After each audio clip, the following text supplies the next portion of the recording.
There's kitsch, there's camp, and then there's whatever is happening here. Even if you're someone who thinks the 1978 Star Wars Holiday Special is delightfully bonkers, you gotta admit that there are a few aspects that are rather nightmarish. Agreed?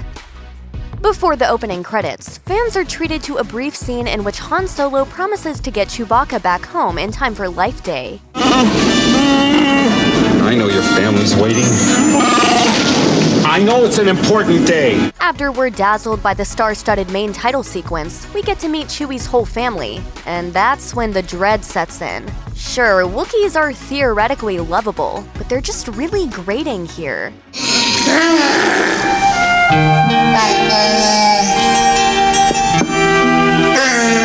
Suddenly, there's a huge room full of roaring Wookiees, each with a different vocal pitch and continually moaning for several minutes straight. Is this not super annoying to you?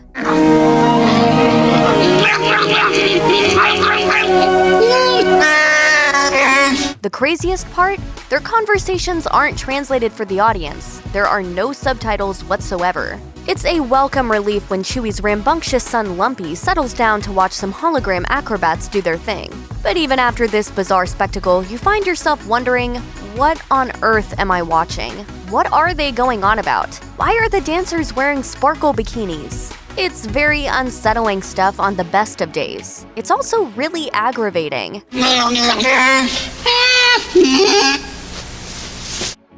Throughout the special, it's insanely obvious that the young Star Wars stars aren't too thrilled to be appearing in this special. Harrison Ford sounds particularly bored. That's it, I'm turning back. Meanwhile, Mark Hamill, caked in what appears to be several pounds of TV makeup, evidently has no idea where he is or what he's supposed to be doing. At least he looks like he might actually be receiving transmissions from space. What's up?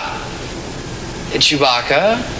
And Carrie Fisher, an actress who never shied away from discussing her prolific drug use during this phase of her career, is clearly, well, let's just say she's coping with the production as best she can.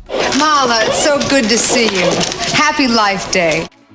Harvey Korman was a comedy treasure. He was a staple of the 60s and 70s pop culture landscape, thanks in no small part to his brilliant work on The Carol Burnett Show and in classic Mel Brooks films like Blazing Saddles. His persnickety screen persona and impeccable comedic timing made for so many unforgettable moments. Unfortunately, none of these moments can be found anywhere in the Star Wars Holiday Special. In fact, Korman pops up not once, not twice, but on 3 different occasions, and playing 3 different characters, all of which we'll get to in a hot minute. Let's start with the first one. Gormaanda is a television chef, and Chewie's wife Mala clearly loves her cooking show. She watches Gormaanda intently as she prepares the family's Life Day dinner. Of course, if your family has a hearty appetite, I would suggest then that old popular holiday favorite, the Bantha Rump.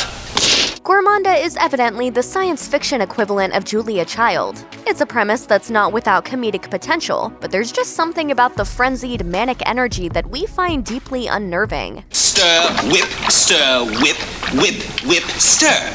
Stir, whip, stir. Sorry, Gormaanda, you and your 4 spider-like arms seem to mean well, but you're just a bit much for our delicate sensibilities.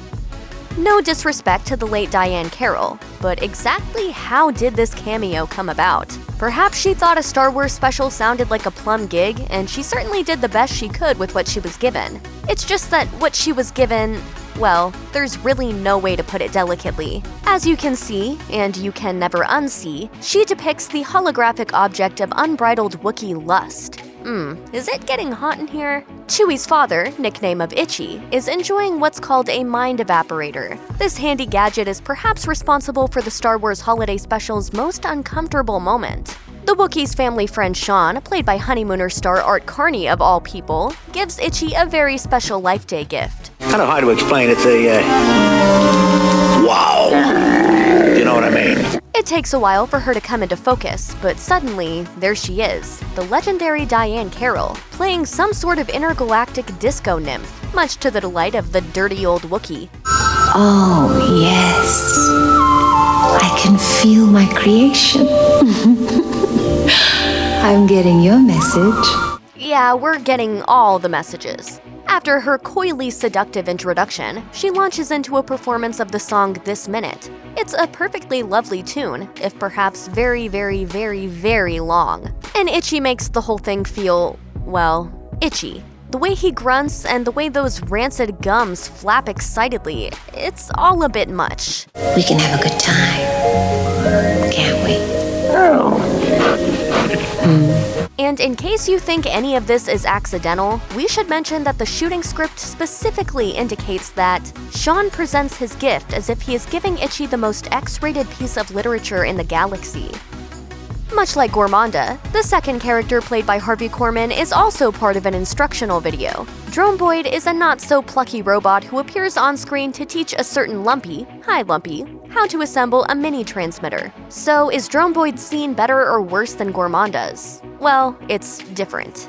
Very, very different. The joke in this sequence, if you want to be generous and call it a joke, is that Drone Boyd has a tendency to break down, slurring his speech and occasionally unable to move.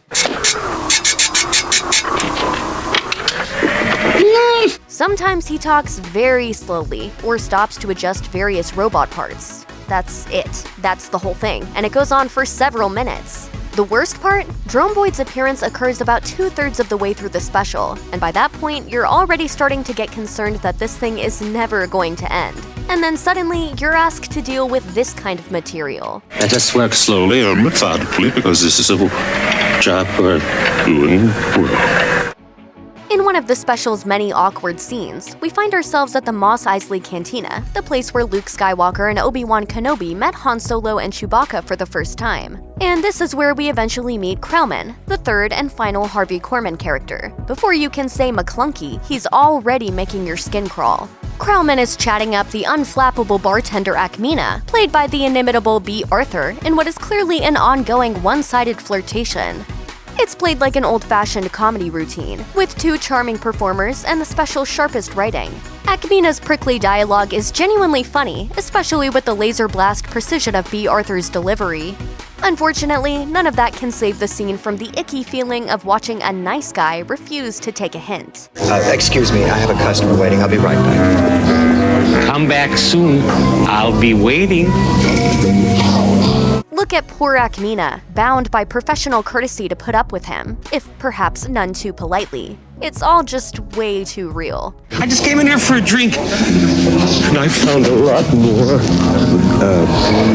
Krelman, There's also a bit of a physical ick factor in the way Krelman pours a drink into a hole in the top of his head. Is that a second mouth up there that's just always open? Weird, dude. The good times at the cantina come to an abrupt end following a major buzzkill of an announcement. Oh no, not on Life Day. Due to increased activity among subversive forces, we are placing a curfew on the entire Tatooine system effective immediately. That means Akmina has to usher all her loyal patrons out, possibly forever. Getting the alien revelers to leave proves to be a challenge. Fellas, the party is over! And so she bursts into a rousing number called Good Night But Not Goodbye. It's a song that would get just about anyone out the door in a jiffy. The whole thing is, of course, deeply silly, but it also turns out to be surprisingly heartfelt. Bea Arthur, as always, gives it her all, stridently pleading to a room full of rubber-headed monster masks. Is it just us, or does the whole scene end up rather affecting in the end? Really, it all feels a bit like Casablanca, but with a hammerhead. And what exactly is the relationship between Akmina and this humanoid rat? They're awfully tender with one another. Anyone? Thoughts? Hello? Star Wars has always seemed to rip off some real-world conflicts. Fortunately, the films are so fast-paced, fantastical, and full of space wizards with laser swords, you never get a chance to start dwelling on our real issues here on Earth. But the stakes get a little too real in the Star Wars Holiday Special, especially since it's presumably geared towards undiscerning children. There's the aforementioned scene in which authorities clamp down on so-called subversive activity, and then there's this scene in which a stormtrooper tears apart a young Wookiee's bedroom in search of hidden rebels. Happy holidays!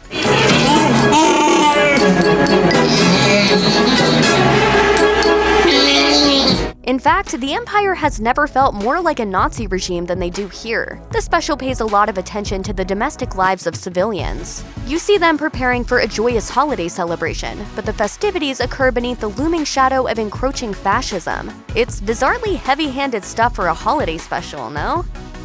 As the Star Wars Holiday Special approaches its climax, Chewie arrives home with an intensely bored-looking Han Solo, who basically manages to trip a stormtrooper, to that stormtrooper's death. Like, what just happened here?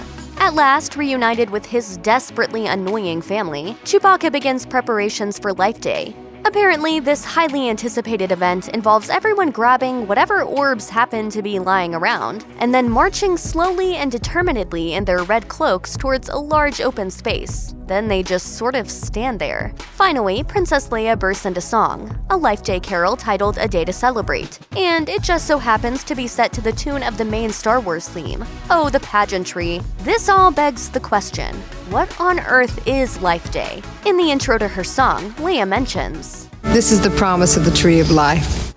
First we ever heard anything about this Tree of Life. Presumably this is a huge trunk in the background, right? Is this tree trunk part of the Tree of Life? We may never know. Then there's a druggy montage of random Star Wars scenes, as everyone stands around, presumably meditating on just how rad Star Wars is. Maybe that's the true meaning of Life Day. Star Wars is rad. The winter of 1978 was only a few months removed from the record-blasting box office run of Star Wars. Many theaters kept the movie playing for well over a year past its May 1977 debut. With The Empire Strikes Back still a year and a half away, the prospect of a Star Wars holiday special was obviously a big deal. Just imagine the thrill of hearing an announcer finally rattle off the names of all your favorite Star Wars characters. And then this happened. R2-D2 as R2-D2. That one's a bit of a head-scratcher, isn't it? As true adherents of the Force know, R2-D2 was originally performed by the late Kenny Baker, who controlled the droid in both the original and prequel trilogies, and usually from inside the costume. There are conflicting reports as to whether Baker was actually involved in the holiday special. Sometimes he's credited with working on the 1978 spectacle, but it's worth noting that filmmaker Mick Garris lists remote controlling R2-D2 for the holiday special as one of his earliest gigs. Regardless, claiming R2 simply played himself is a bit insulting to the performers involved, and it suggests the droid somehow went sentient for this cheesy variety show. Of course, there's also the distinct possibility that no one wanted to take credit for R2's performance here. The Star Wars franchise is, of course, a monster success, which makes the Star Wars Holiday Special very special indeed.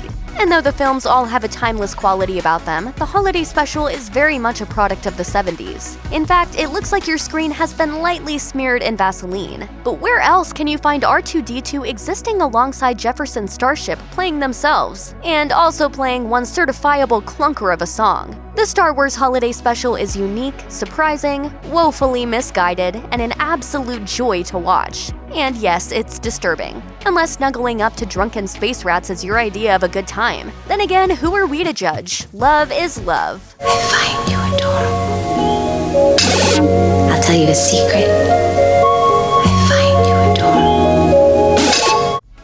Check out one of our newest videos right here. Plus, even more Looper videos about your favorite stuff are coming soon. Subscribe to our YouTube channel and hit the bell so you don't miss a single one.